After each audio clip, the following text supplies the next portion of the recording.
น้องเนเน่เด็กหญิงสาวไทยอายุ16ปีที่เข้าไปประกวดอเมริกา Got Talent ที่สหรัฐอเมริกาทุกคนล่าสุดได้เห็นเรื่องราวที่น่าทึ่งทั้งสองเรื่องเกิดขึ้นอยู่ในเวทีทุกคนโอ้โห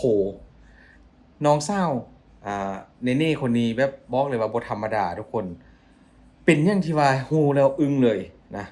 อึ้งเลยพวกเจ้าอึ้งจริงๆนะก็คือเรื่องของกีตาร์แล้วก็เรื่องของจำนวนยอดวิวที่น้องได้ขึ้นแสดงใน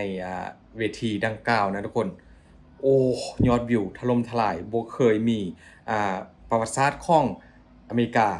Got Talent บ่เคยมีมาก่อนเลยทุกคนว่ายอดวิวจะเยอะขนาดนี้ยอดวิวเดียวทุกคนจะเยอะขนาดไหนของน้องเนเน่ไปเบิ่งคลิปกันทุกคนก็ตามคลิปการประกวดนะทุกคนรอบออดิชั่นรอบแรกของน้องเนเน่ที่ว่าเข้าไปประกวดร้องเพลงอยู่ที่เวทีระดับโลกทุกคนนะอเมริกาก็ทาเลนต์ก็คือที่หลายคนได้เห็นข่าวมาแล้วนะกับการโชว์ความสามารถการเล่นกีตาร์แล้วก็ร้องเพลง ซอมบี้เป็นเพลงที่แบบร้องยากมากทุกคนแต่ว่าน้องร้องแบบสบายชิลเกินทุกคนอ่าสิ่งที่หลายคนบ่เคยฮู้มาก่อนทุกคนนึ่งมาทุกคนก็คือเรื่องของกีตาร์ที่น้องเอาไปเล่นนี่นะทุกคนเป็นกีตาร์ที่แบบโคตรเก่าแล้วเป็นกีตาร์ที่แบบหายากนะหายากทุกคนกีตาร์หน่วยนี้ก็บ่ฮู้ว่าน้องได้มายังไงนะเพราะว่าเดี๋ยวนี้กำลังมีนักสืบโซเชียลกำลังค้นหาข้อมูลอยู่ว่าน้องได้มายังไงเพียงแค่รู้มาว่ากีตาร์นี้เป็นกีตาร์มือซ่องที่คุณพ่อซอกห้ามาให้นะทุกคนเออก็คือว่าเป็นกีตาร์ที่แบบเล่นแล้วมันมีเสน่ห์ที่สุดนะทุกคนเขาบอกว่านักดนตรีระดับโลกนี่ยังหาบ่ได้นี่ทุกคนกีตาร์ที่ว่ามีวงกลมสีแดงลูกศรสีแดง4นี่นะ หลายคนอย่างอึ้งพอฮู้ว่ากีตาร์หน่วยนี้อายุประมาณ50ปีทุกคนผลิตในปี1978บ่ประมาณนี้แหละว้าวทุกคนมันน่าทึ่งหลายนะเป็นกีตาร์ที่ว่าหายากที่สุดในโลกแต่ว่าเขายังงงอยู่ว่าทำไมน้องได้กีตาร์หน่วยนี้มาครอบครองแล้วก็เอาขึ้นไปโชว์ในเวทีระดับโลกแบบนี้ดึงสะกดตั้งแต่น้องเล่นกีตาร์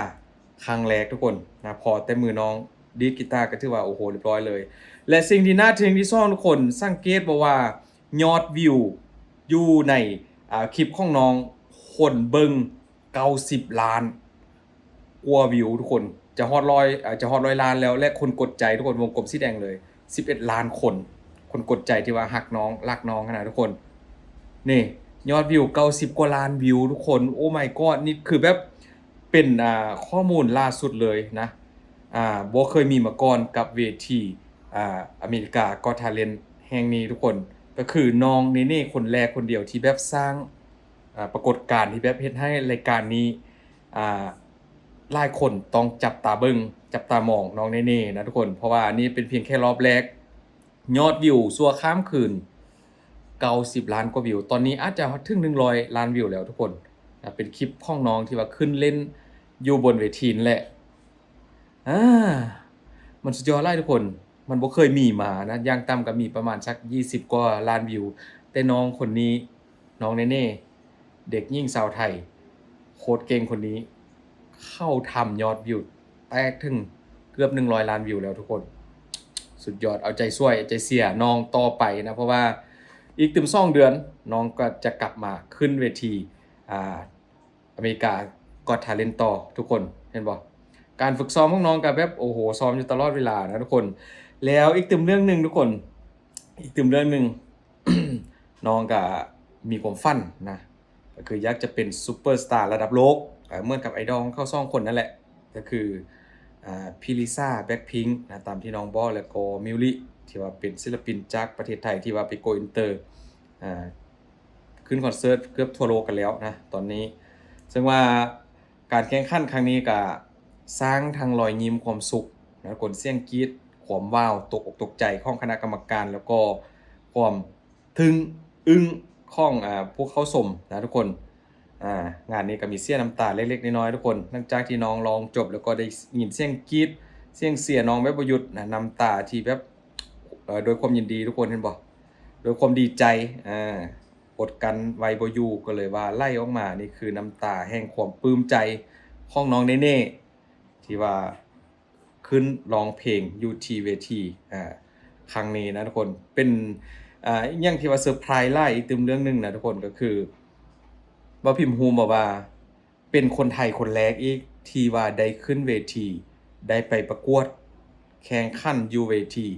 อเมริกา Got Talent แห่งนี้นะทุกคนเป็นคนไทยคนแรกที่ว่าได้ไปแต่น้องอายุเพียงแค่16ปีเท่านั้นทุกคน16ปีความสามารถนี้เกินจริงๆนะทำได้ทุกอย่างการเล่นกีตาร์ก็ยังทำให้หลายคนอย่างอึ้งเลยทุกคนเขาบอกว่าจากเด็กน้อยคนหนึ่งที่เล่นดนตรีตามตลาดนัดนะทุกคนเห็นบอกให้นักท่องเที่ยวให้ลูกค้าที่มาเดินตลาดนะทุกคนอยู่ที่ภูเก็ตนั่นแหละอยู่ที่บ้านของน้องนั่นแหละที่ว่าน้องเล่นทุกวันนะตอนเย็นมาหลังจากเลิกเรียนบ่มีใครคาดคิดว่าน้องจะกล้าไปเวทีระดับโลกแบบนี้นะทุกคนตามที่ดูมาพ่อก็อาจจะตามที่ว่าพิมพ์ดูนะว่าพิมพ์ก็บ่ฮู้ว่าประวัติของพ่อเพิ่นในเก่งเรื่องดนตรีหรือบ่นะแต่ว่าเท่าที่ดูพ่อนี่สนับสนุนเต็มที่เต็มที่จริงๆเอากำลังใจทุกอย่างไปให้ถึงขอบเวทีกันเลยนะกับคุณพ่อซึ่งว่าคลิปของน้องก็ตอนนี้ก็ยังมียอดเข้าเบิ่งนะทุกคนบ่หยุดกันเลยบ่าวพิมพ์แอปไปดูมาว่าล่าสุดนี้ก็จะถึง100ล้านแล้วทุกคนจะถึง100ล้านวิวแล้วนะให้ทุกคนเข้าไปค้นเบิ่งได้เลยนะอยู่ที่ช่องทางส่วนตัวของน้องนะทุกคนอยู่บ้านดำนะเข้าไปค้นเอาแล้วก็อยู่บ้านดำของอเมริกา Got Talent นะทุกคนหรือว่าแอปดำเข้าใจง่ายๆซึ่งว่าตอนนี้ก็มี FC หลายล้านคนเลยที่ว่ายังรอท่าน้องขึ้นเวทีในรอบต่อไปทุกคนก็คือรอบที่2เฮาก็ว่าเอาใจช่วยกันนะว่าน้องจะผ่านเข้ารอบหรือบ่อันนี้บ่พิมพ์ก็ขอเป็นอีกตึมนึงกำลังใจเล็กๆจากเมืองลาวนะส่งให้น้องขอให้น้องทำเต็มที่ทุกสิ่งทุกอย่างก็คือน้องทำได้แน่นอนนะตามที่บ่พิมพ์ดูเพราะว่าเก่งเหลือเกินทุกคนแล้วก็มีล่าสุดว่าคนไทย70ก็80ล้านคนนี้กำลังรอท่าน้องขึ้นเวทีในรอบที่2นะยังไงก็อยากให้น้องเน่ๆตั้งใจฝึกซ้อมให้ดีๆแล้วก็เอารางวัลให้ตัวเองแล้วก็มอบให้พี่น้องชาวไทยแล้วเอากลับบ้านให้ได้นะกับรางวัลที่1นี่ซึ่งว่าหลังจากที่มีการปล่อยคลิปไปทุกคนก็มีหลายคอมเมนต์หลายคนที่แบบเข้ามาชื่นชมโดยเฉพาะก็แม่นคนอเมริกาคนต่างชาตินะที่ว่าเข้าได้เห็นคลิปของน้องเข้าชื่นชมที่สุดนะทุกคนพอได้ยินเสียงกีตาร์ขึ้นครั้งแรกเขาก็ฮู้แล้วเขาก็อึ้งแล้วว่าน้องคนนี้บ่ธรรมดาแน่นอนนะเพราะว่าเขาเล่นกีตาร์เก่งพอได้ยินเสียงน้องร้องขึ้นคำแรกยิ่งตกใจคนอายุเพียงแค่15-16ปีทำได้ขนาดนี้นะทุกคนเสียงการร้องเสียงแพทเสียงสูงเสียงทุกอย่างนั่นแหละที่ว่าน้องฝึกมาอันนี้ก็เป็นพรสวรรค์ความเก่งส่วนตัวของน้องโอ้โหสุดยอดเลยทุกคนนะพอได้ฮู้เรื่องของกีตาร์นี้ที่ว่าพิมพ์ฮู้มาก็คือผลิตอยู่ที่ประเทศญี่ปุ่นนะเป็นกีตาร์เมื่ออายุตอนนี้ก็อายุประมาณสัก40-50ปีแล้วแต่ว่าน้องได้มาครอบครองนี่ถือว่ามันสุดยอดแล้ว Amazing แล้วและที่2ก็คือเรื่องของยอดวิวนะยอดวิวทุกคนยอดวิวคลิปน้องที่ว่าร้องเพลงนี่นะอยู่บนเวทีทำลายสถิติอยู่ในแพลตฟอร์มของอเมริกา Got Talent ทุกช่องทางเลยเพราะว่ายอดวิวสูงแฮงตอนนี้ก็ยังมีคนเข้าไปดูไปชมกันอยู่ยังไงครับจังได้ก็ตามแต่นะทุกคนให้กำลังใจน้องต่อไปกับรอบที่2อีกตึม2เดือนเจอกันบ่พิมพ์จะทำคลิปให้ดูอีกโดยนะทุกคนมื้อนี้ก็ขอบคุณหลายๆทุกคนเจอกันคลิปต่อไป